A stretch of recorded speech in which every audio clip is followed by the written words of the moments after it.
추석 명절입니다. 많은 편지들을 주고받는 그런 시간이 아닌가 생각해 봅니다. 제가 얼마 전에 이제 생일을 지냈는데요.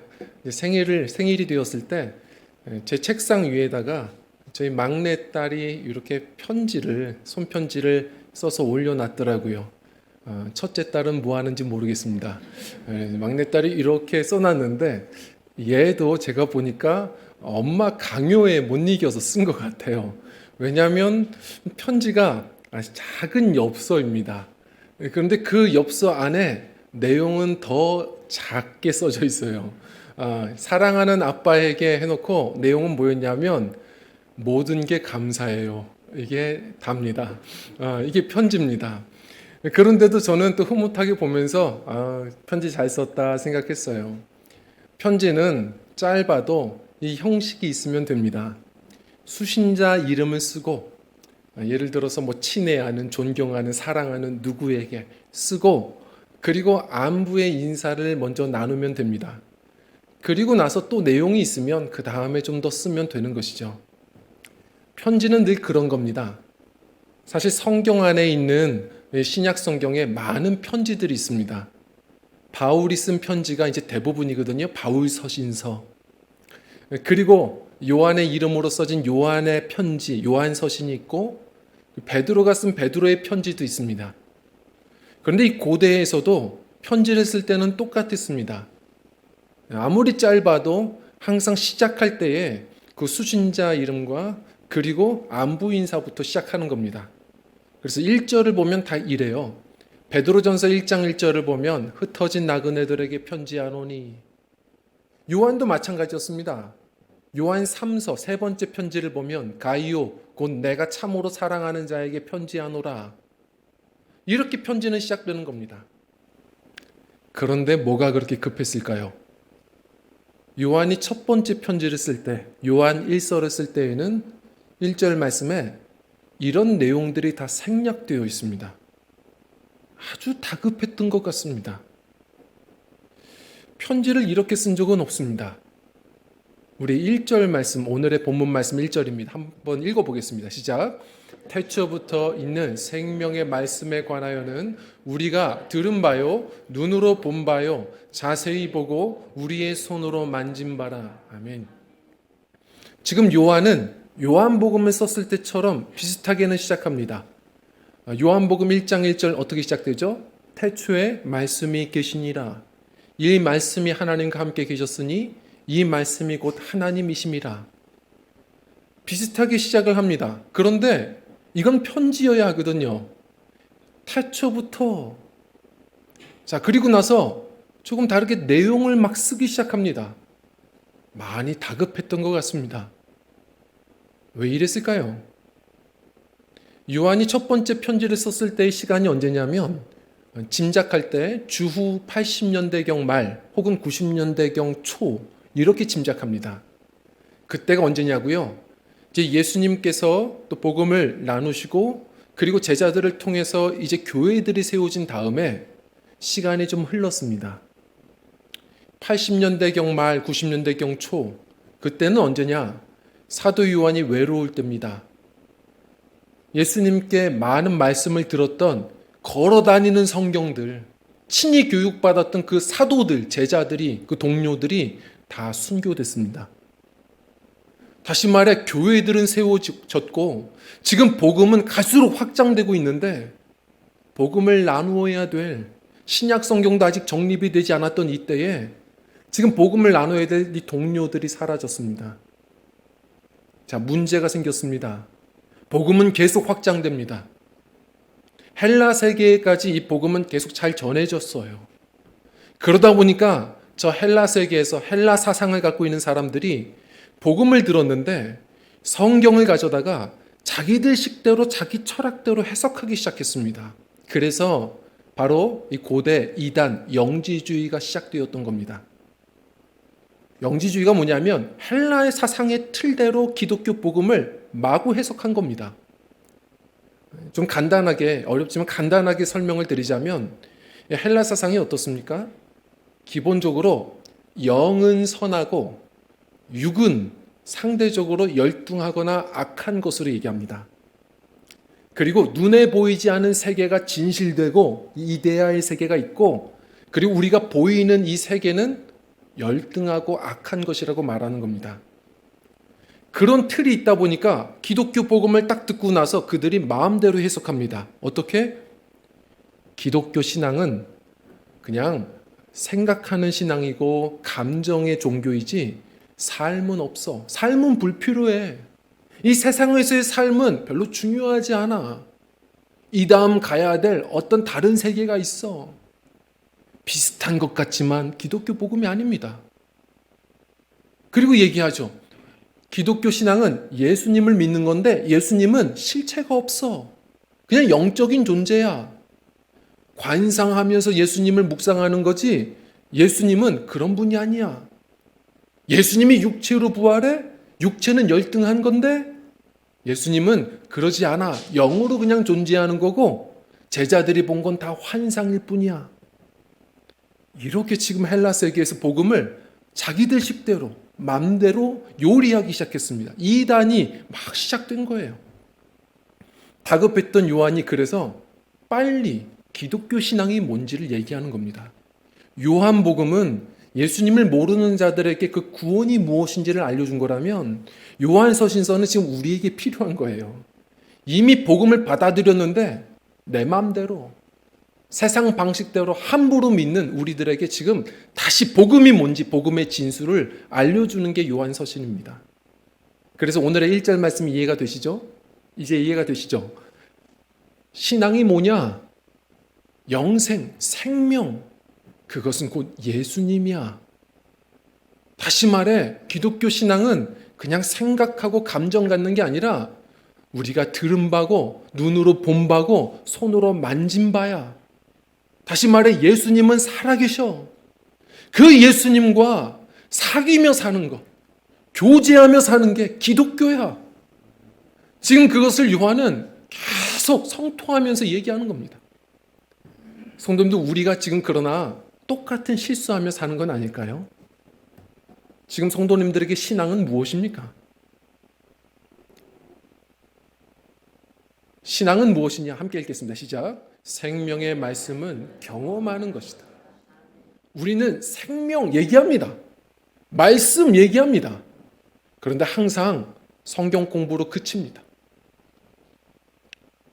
사실 생명의 말씀은 예수 그리스도, 우리 신앙은 주님과의 사귐입니다. 오늘날 한국교회가 예전보다 성경 공부는 늘어났습니다. 목사님들의 설교가 훨씬 더 논리적이게 되었어요. 그런데 문제는 한국의 초대교회가 가지고 있었던 그 소중한 유산을 놓쳤습니다. 주님과의 사귐을 놓쳤어요. 주님을 만나는 신앙생활이어야 되는데 그 신앙생활을 우리가 지금 잃어버렸습니다. 왜 이렇게 됐을까요? 요한은요, 이렇게 이야기합니다. 영생, 생명, 그것은 무엇이냐? 요한복음에서 먼저 이렇게 설명해 줬어요. 요한복음 17장 3절 말씀 읽어보겠습니다. 시작. 영생은 곧 유일하신 참 하나님과 그가 보내신 자 예수 그리스도를 아는 것이니이다. 아멘. 영생이 뭡니까? 영생이 그냥 오래 사는 건가요? 우리가 기독교 신앙, 예수 그리스도를 믿는 건 나중에 영생하려고 그냥 믿는 것, 오래 살려고 믿는 겁니까? 영원토록 살려고? 그게 영생입니까? 성도님들, 예전에 걸리버 여행기라는 책을 보신 분들 많으실 겁니다. 이 책을 보면 이 주인공이 곳곳의 세상을 돌아다니며 여행하죠. 그러다가 하나 영생하는 나라를 가보게 돼요. 라그낙인가요? 이 세상을 한번 가보게 되는데 거기에서 세상의 사람들은요, 정말 꿈 같은 일이에요. 다 영생해요.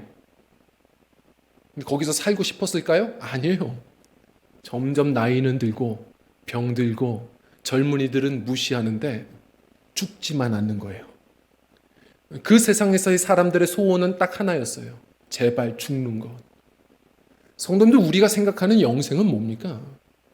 영생은 우리가 이 세상에서 예수 그리스도를 알아가는 거예요. 사귐이에요.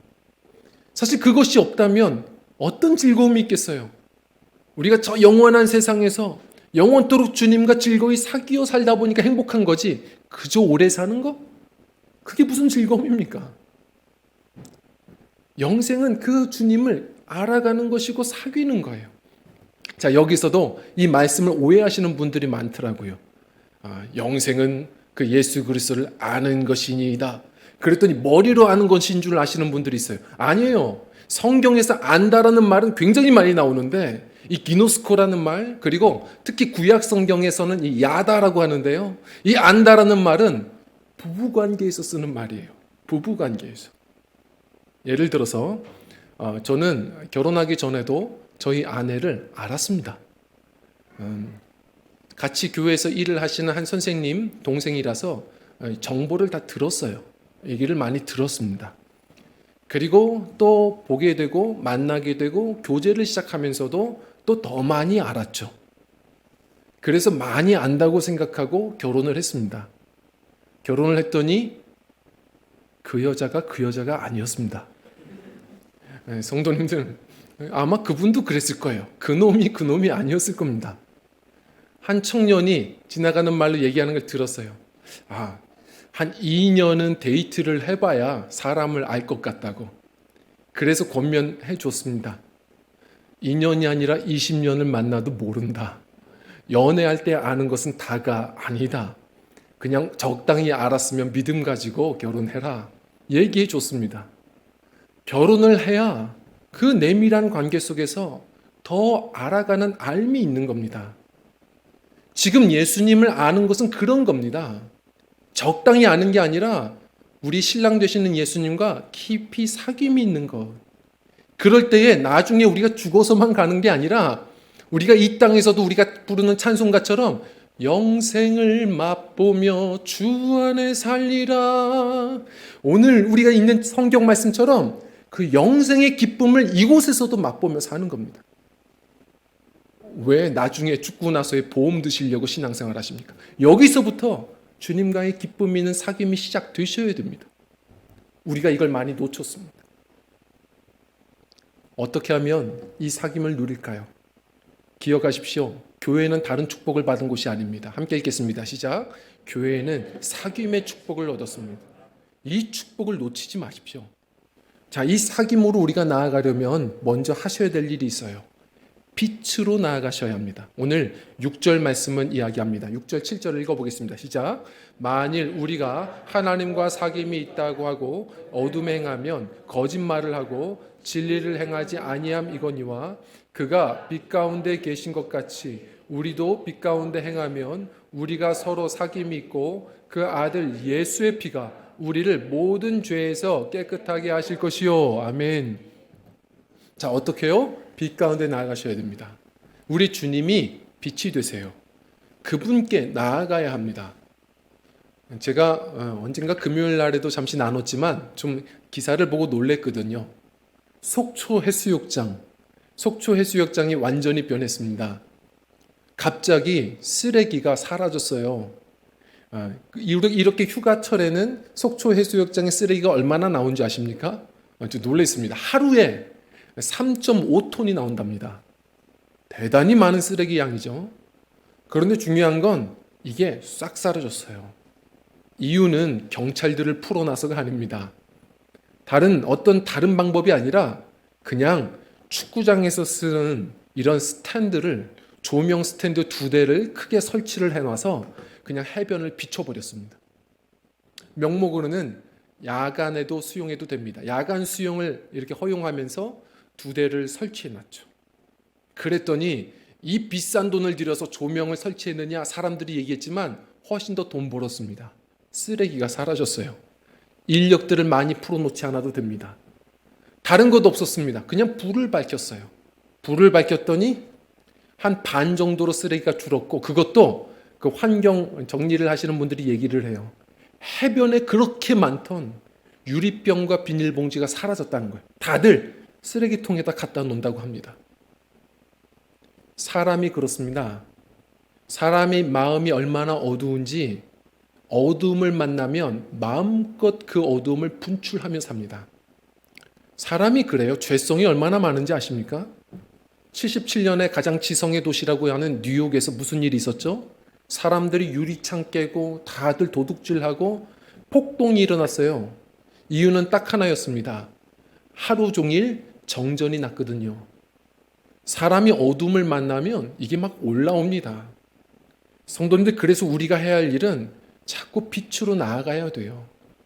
우울증 걸리면 자꾸 의사들이 얘기하는 게 뭡니까? 자꾸 햇볕 쐬시라고, 자꾸 불도 좀 밝히시라고 얘기합니다. 우리 영혼도 마찬가지입니다. 우리 영혼의 빛 되시는 예수님께 자꾸 나아가셔야 됩니다. 그래서 우리가 예수님을 잘 못 사귀는 겁니다. 우리는 나아가야 되는 거 아는데 그 빛이 싫은 겁니다. 내 안에 있는 어두움이 즐거우니까 자꾸 예수님이 불편한 겁니다. 오늘 사도 요한이 아주 거칠게 얘기합니다. 너희가 거짓말하는도다. 주님과 교제하고 싶다고 늘 말로는 하면서 교제 안 한다. 왜? 불편하니까. 그 빛 안에 있으면 너희 어두움이 다 드러나니까. 예수님과 교제해야 된다고 말하면서 너희들 교제 안 한다. 아주 거칠게 얘기합니다. 솔직하게 우리가 스스로 한번 들여다보죠. 성도님들, 우리 예수님 어떻게 교제하고 계십니까? 예수님을 딱 성경 안에다가 가두어 둡니다. 성경이 예수님 3장이에요. 그래서 성경을 펼 때만 마음 열어 주님과 잠시 교제하려고 합니다. 언제? 주일에. 주일에 와서 딱 성경 펴고 우리 예수님을 만났다고 생각합니다. 예수님 만나 주시죠. 그런데 그게 사귐의 관계일까요? 예배 끝나면 바로 덮습니다. 그리고 교회에 두고 예수님 굿바이. 일주일 동안 내 뜻대로 마구 삽니다. 평일에 놀라울 때가 있죠. 언제? 내가 지금 급할 때, 예수님 찾아야 될 때. 그럴 때는 어디선가 또 가정에서도 성경책 찾아다가 예배하고 기도하고 그때 예수님 잠시 만납니다. 성도님들, 이것은 필요할 때만 주님 만나는 건 사귐이 아닙니다. 그것은 사업입니다. 우리도 압니다. 친구가 필요할 때만 전화하는 거, 그거 친구 아닙니다. 때로는 어떠한 필요와 상관없이 그냥 보고 싶어서 만나는 거. 내가 지금 바쁘지만 그 친구가 보고 싶다 하니 만사 제쳐두고 뛰어가는 것. 다른 어떤 필요가 없는데 그저 그냥 공원 벤치에 앉아서 대화하는 것만으로도 즐거운 것. 그게 사귐입니다. 요즘 성도님들의 신앙생활이 이 사귐이 되고 계십니까? 우리 예수님과 어떻게 교제하고 계십니까? 우리는 내 뜻대로 살고 싶어서 예수님이 적당히 나와 함께 하시기를 원합니다. 요한은 사귐으로 나아가라고 합니다. 그럴 때 우리는 이 땅에서도 영생을 맛보고 세상이 줄 수 없는 기쁨을 회복하기 시작합니다. 그 빛 안에 거하여 주님과 사귈 때 그 다음부터는 다른 관계들도 아름다워지기 시작합니다. 우리 요한계시록 3장 20절 말씀 한번 읽어볼까요? 시작. 볼지어다 내가 문 밖에 서서 두드리노니 누구든지 내 음성을 듣고 문을 열면 내가 그에게로 들어가 그와 더불어 먹고 그는 나와 더불어 먹으리라. 아멘. 예수님은 인격적이십니다. 주님께서는 억지로 끌어앉혀 놓고 교제하시는 분이 아닙니다. 항상 다가와 우리가 마음을 열어주기를 기대하시는 분입니다. 문제는 우리가 마음을 안 여는 겁니다. 이 말씀은 누구에게 하는 얘기일까요? 믿지 않은 사람들에게 야, 마음 문 열어. 그래야 구원받아. 그런 얘기 아닙니다. 요한계시록 3장 20절은 어떤 문맥이냐면 라오디게아 교회 혼내시면서 하시는 말씀입니다. 신앙생활이 왜 그러냐? 왜 미지근해? 차든지 더웁든지 해라. 말씀하시는 겁니다. 왜 우리가 자꾸 미지근하냐면 딱 하나, 우리가 주님께 마음을 열지 않는 겁니다. 우리 주님 앞에 마음을 열어서 주님이 온전히 내 안에 거하시고 내가 그 안에 거하여 온전히 그 친밀함을 누리는 그 사귐이 있는 신앙생활이 우리에게 회복되어져야 합니다. 그럴 때 우리의 다른 관계들도 아름다워진다고요. 독일에 가보면 저는 이제 종교개혁 성지순례도 한번 또 고민했으면 좋겠는데 독일에 나름슈타트라는 곳이 있어요. 그곳에 꼭 가보고 싶은 이제 마리아 자매회 그들이 함께 수도원 생활을 하고 있는 이 가나안 수도원이라는 곳이 있습니다. 저곳은 가톨릭 그런 수도원이 아니고 개신교 수도원이에요. 그곳에 이 마리아 자매회에 모여 있는 분들은 참 그렇게 순수하고 관광객들이 찾아가면 또 설명해 주면서 그들을 위해 기도해 주고 합니다. 그분들이 매일 하는 일이 있어요. 그게 바로 뭐냐면 오늘 말씀과 같아요. 빛 안에서 교제의 시간을 갖습니다. 빛 안에서의 교제 시간. 그럼 무엇을 하는 것이냐? 딱 모여요. 둘러 앉아서 서로가 마니또 하는 것처럼 종이에다가 자기 이름을 써놓고 서로가 랜덤으로 나누어 갔습니다. 그리고 받으면 그 사람을 나의 기도의 친구로 여기고 그 사람의 죄, 모든 회개할 제목들을 다 보고 같이 울어주고 기도해주고 그리고 복음 안에서 같이 권면해주면서 함께 세워갑니다. 이 일을 왜 했느냐? 다름슈타트가 어떤 곳이죠? 2차 세계대전이 있을 때 바로 그 독일 군사들을 위해서 나치 병사들을 위해 무기를 만들던 공장이 있던 곳입니다. 그래서 그곳을 갔던 분들은 다들 처참하다고 얘기하죠. 연합군들에게 마지막에 그런 수 없는 복수 폭격을 맞았던 곳이 그곳이에요. 그런 폭탄 소리들이 쏟아져 내려오는데 그때 독일이 망해가면서 다름슈타트가 다 폐허가 되어가는 가운데 두 자매가 먼저 시작했습니다. 이 정도 가지고 되지 않는다. 우리는 철저히 회개해야 된다. 바로 이 독일군들, 저 유태인들을 학살했던 이 독일인들을 위해서 우리는 회개해야 되고 그리고 이 다름슈타트 이 무기 공장을 만들었던 이 지역을 위해서 우리는 회개해야 되고 그리고 우리 안에 있는 이 죄를 끄집어내고 회개해야 된다. 거기서부터 회복은 시작이 된다. 해서 시작했던 그 운동들이 자매들이 모이기 시작했고 모든 것이 폐허가 되었을 때 오히려 이곳 수도원은 세워지게 되었어요. 지금도 참 은혜가 됩니다. 성도님들 그곳만이 아니라 교회도 사실은 그런 곳이 되어야 합니다. 사귐이요. 세상에서도 사귐은 있습니다. 그러나 교회에서의 사귐은 주 안에서의 사귐, 빛 안에서의 사귐이어야 합니다. 다시 말해 그것은 때로는 세상에서 줄 수 없는 더 다함 없는 사랑도 나누어야 되지만 빛 안에서의 교제, 다시 말해 우리의 어두움을 함께 끄집어내고 같이 울고 회개할 수 있는 곳이어야 합니다. 참 싸움이 많은 한 교회가 있습니다. 늘 갈등이 많고 싸움이 많아서 목사님들이 들어갔다가는 얼마 못 버티시고 나오는 교회가 있었어요. 근데 그 교회에 한 젊은 목사님이 나중에 들어가셔서 끝까지 버티셨습니다.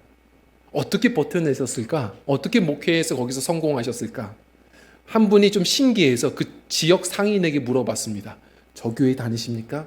예, 다닙니다. 아, 그러면 제가 궁금한 게 있는데 이번에 들어가신 그 목사님은 어떻게 계속 잘 버티십니까? 그랬더니 웃으시면서 얘기하더래요.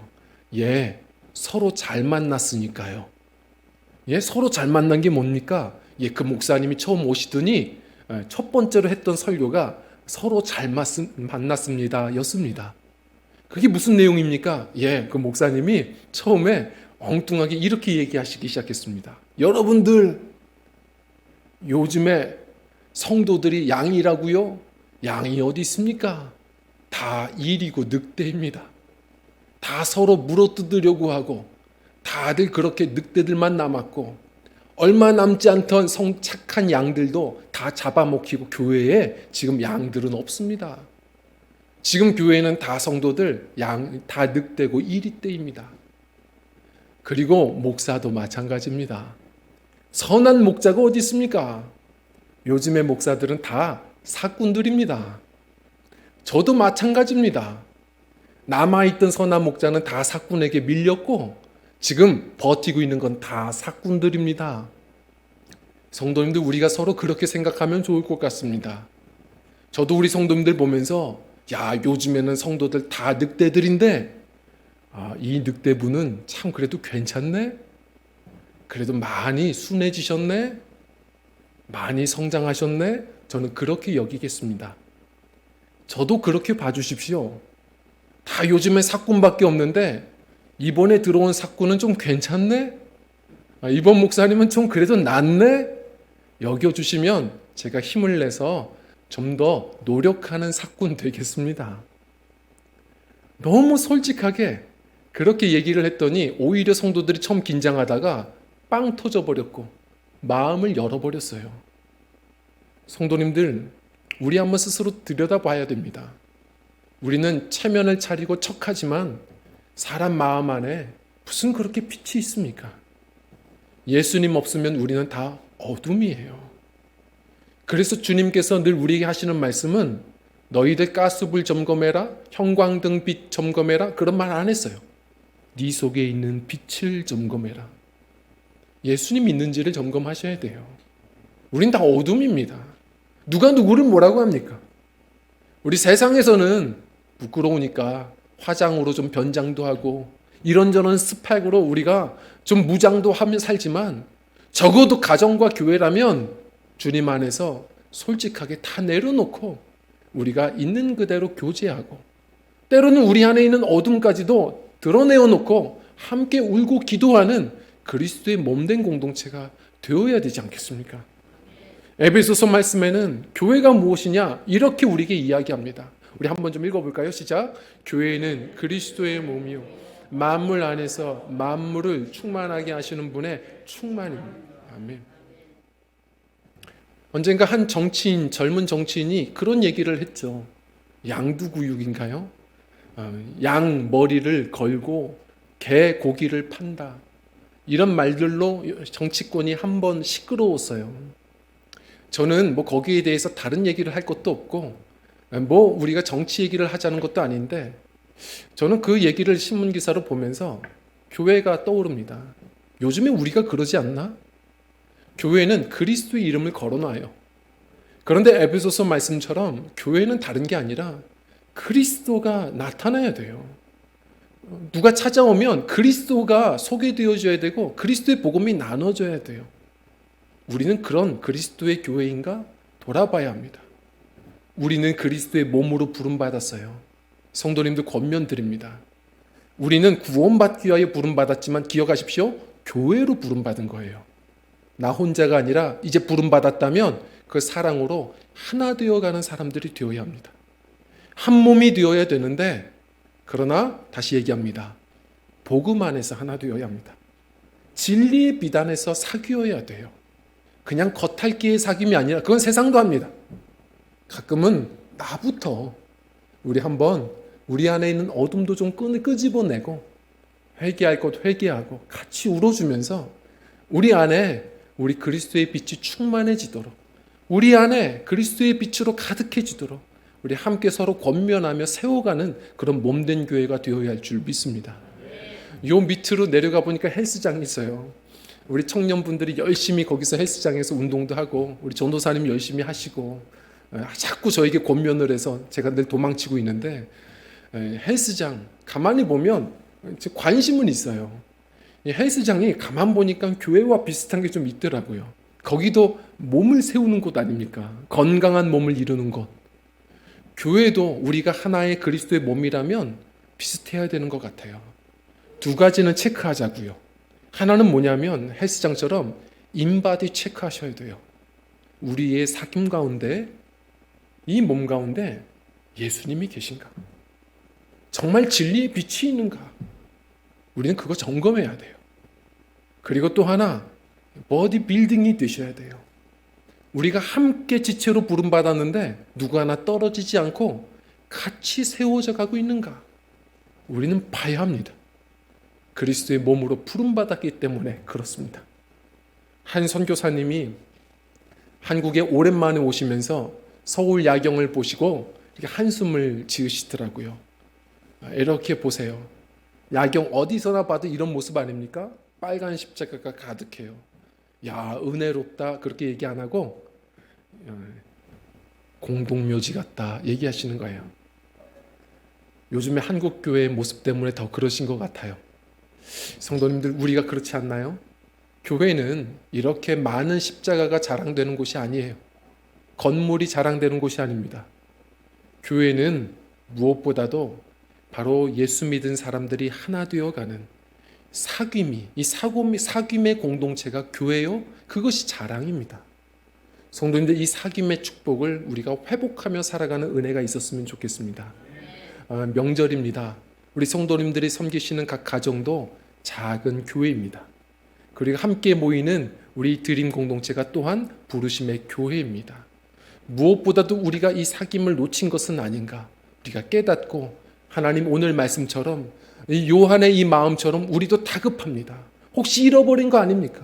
우리 주님과의 말뿐인 거짓말의 사귐이 아니라 갈수록 친밀해져가는 주님과의 사귐이 회복되게 하여 주시고 그 비단에서 우리가 함께 사귀며 함께 거룩해져가는 그런 사귐의 공동체를 이뤄가게 하여 주옵소서. 우리 함께 기도할 수 있는 그래서 거룩해져가는 우리 각 가정과 귀한 교회가 되어지기를 간절히 축원합니다. 우리 함께 찬양하고 기도하는 시간을 갖겠습니다.